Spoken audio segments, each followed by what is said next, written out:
Kepada Tuan dan Puan, para anggota DPR yang terhormat, apa kabar hari ini? Sepertinya tak sebaik biasanya. Sama, di sini pun begitu. Kita semua memang sedang diuji. Hidup memang tak selalu baik, kan? Seperti kami-kami ini, Tuan dan Puan juga mungkin lebih banyak bekerja di rumah. Kalau lihat siaran sidang atau rapat terbuka di gedung DPR sekarang sih kelihatannya banyak kursi yang kosong. Tapi biasanya juga kosong kan ya? Tuan dan Puan anggota DPR yang terhormat, saya perhatikan parlemen-parlemen negara lain fokus melawan corona. Tapi rasa-rasanya isu-isu yang keluar dari Senayan belakangan kok kebanyakan tidak terkait corona ya? Kami malah membaca DPR bersemangat membahas isu-isu lain. Contohnya, rancangan Undang-Undang Cipta Kerja yang banyak ditolak karena dinilai mementingkan kepentingan investor di atas kebutuhan pekerja. Presiden Jokowi pekan lalu sempat menyatakan pemerintah dan DPR menunda pembahasan salah satu klaster di rancangan undang-undang itu, klaster ketenagakerjaan. Ini untuk memberi kesempatan mendalami substansi dan mendapat masukan dari banyak pihak. Berpegang pada alasan itu, maka sudah seharusnya klaster lain dalam RUU Cipta Kerja pun perlu ditinjau ulang. Karena yang lain juga bukan tanpa masalah, terutama dari perspektif lingkungan dan keadilan gender. Tidak cukup hanya menunda pembahasan satu klaster saja. Ada juga RUU lain yang masih nekat mau dibahas. Ada RUU KUHP yang tahun lalu diserbu unjuk rasa. Lalu RUU pemasyarakatan. Ada koruptor yang sudah ngebet pengen bebas kah? Apa kabar Pak Yasona?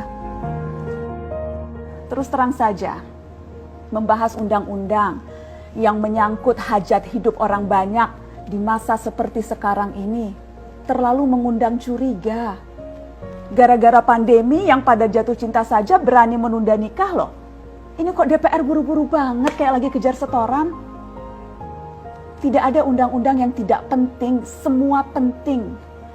Justru karena undang-undang itu penting, aneh jika pembahasannya diseriusi di waktu seperti sekarang, saat dimana perhatian dan konsentrasi kita sedang terkuras bertahan hidup di tengah wabah. Produk hukumnya pun berpotensi cacat bila tidak memenuhi ketentuan, dan rasanya belum ada aturan pembahasan RUU secara virtual.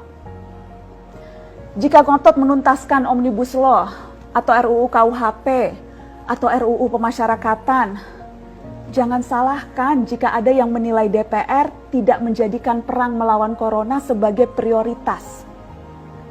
Saya percaya setiap tindakan dan keputusan di masa krisis mencerminkan skala prioritas. Atau memang inikah prioritas wakil-wakil rakyat kami saat ini? Bikin ribut juga jelas tak seharusnya jadi prioritas. Satgas COVID-19 DPR kemarin dikabarkan mengimpor jamu ilegal dari Tiongkok secara besar-besaran untuk pasien positif virus corona. Satgas kemudian membantah itu, katanya ini diproduksi di Jakarta dan merupakan sumbangan Wakil Ketua DPR RI Sufmi Dasko yang akan dibagikan gratis ke berbagai rumah sakit. Kemudian dikabarkan juga jamunya mengandung bahan berbahaya dan belum terbukti klinis. Satgas lagi-lagi membantah, katanya sedang proses mendapatkan izin edar di Badan Pengawasan Obat dan Makanan. Sedang itu berarti belum kan ya? Tuan dan Puan yang terhormat, niat baik pun perlu proses yang baik. Proses yang semrawut hanya akan disusul polemik. Sementara sekarang kita sedang banyak-banyaknya menaruh harapan kepada negara. Tindak tanduk DPR salah benarnya akan selalu dilihat. Makanya sempat ramai juga warganet mengkritik Satgas COVID-19 DPR RI yang berfoto mengenakan APD saat hendak berkunjung ke rumah sakit darurat Wisma Atlet menyerahkan sumbangan DPR. Ini dinilai melukai hati masyarakat.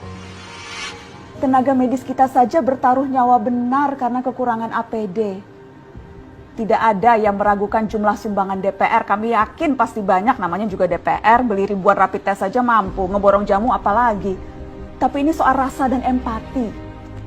Kecuali ya, kalau yang dipakai anggota DPR itu APD yang lain, alat pelindung dewan.